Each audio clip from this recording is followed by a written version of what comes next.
Welcome back. Before the break, we were looking at the commemorations of 9/11 in the United States. And of course, this had global ramifications. And let's discuss now how African countries reacted and how did 9/11 change the security situation for our continent as well as the world.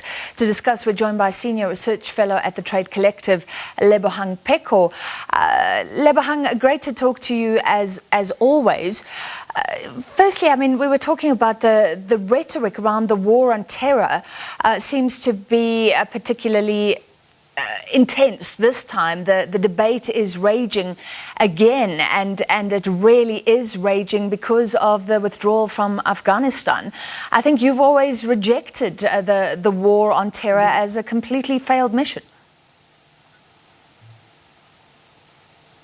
I have rejected it as a failed mission. I've also rejected it really as part of an ongoing, very aggressive form of American internationalism, which centers American interests first, American lives first, and really decimates and disregards other sensitivities and interests. So it's really their own colonial or imperial power play, whether militarily, economically, politically, and in some cases even environmentally. And I think that there's certainly a link between what we see as the withdrawal of the Taliban in Afghanistan and the so-called war on terror. And if we take it back to the formation of the Taliban in the 1980s, 90s, which was by the US themselves, in fact in the 80s, by the US themselves, and of course the many failed missions that occurred, including the recent massacres in Kabul, and that really we can view the incidents of 9/11 as almost a domestication of what had occurred around the world, particularly in the Far East, the extreme radicalization in particular parts of the world, the complicity, I think, of the US. Remember that it is said that the former Al Qaeda leader, Osama bin Laden, was originally an ally of both President Bush the first and the second. So it's quite a complex matrix of strange relationships that then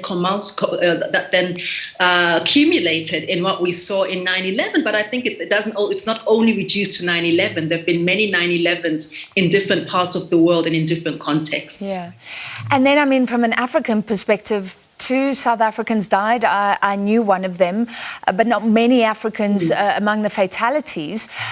But of course, we were caught up in the aftermath. Just describe what you think were the implications for us in the short term, and then we'll come to now.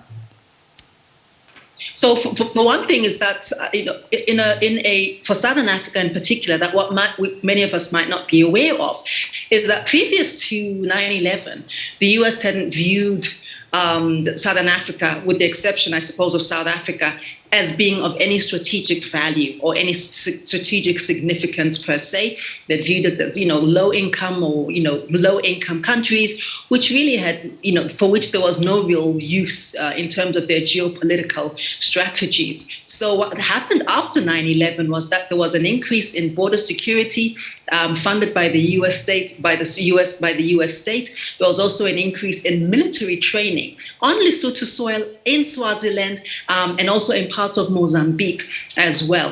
Remember also that after 9/11, AFRICOM, which was the African Command militia or attempt of the US to then instill and to install an ongoing American military presence on the African continent, also came to bear.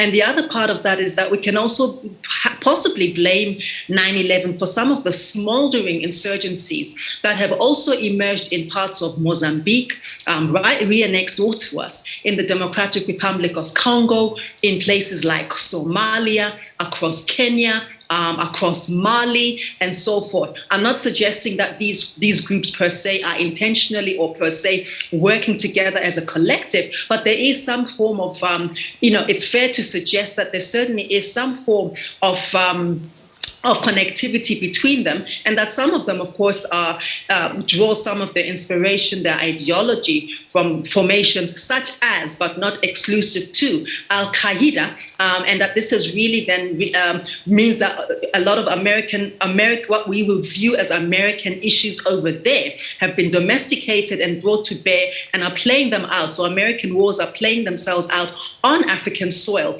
in different forms. Yeah.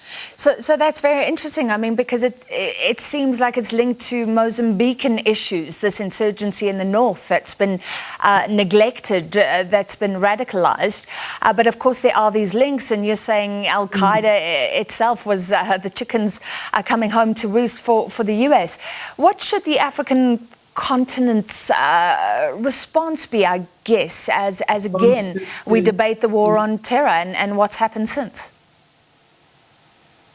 So I think that we need to really rethink what our own sovereignties. I mean, I think the African Union could and should have and could still perhaps play a much stronger role in this. Now, what has happened instead is that even the terms of our engagement when we travel, so I think I mentioned border control, border security, many African countries have taken it upon themselves to basically behave as the spokespeople or the agents of the consultants for really American interests. So we see this in the hostilities that one experiences at particular borders across the continent.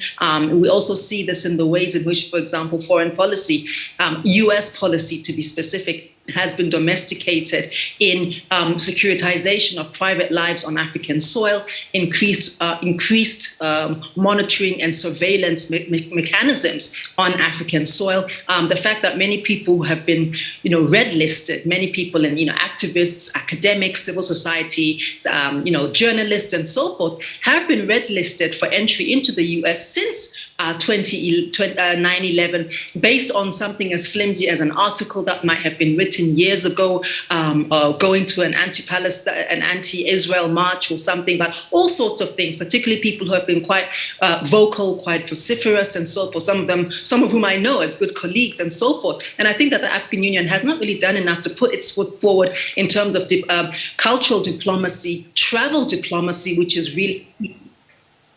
All right, thank you very much. Senior Research Fellow at the Trade Collective, Lebohang Pheko, looking back and looking at the implications for us. Let's take a look at your weather. Lots more to come on The Full View.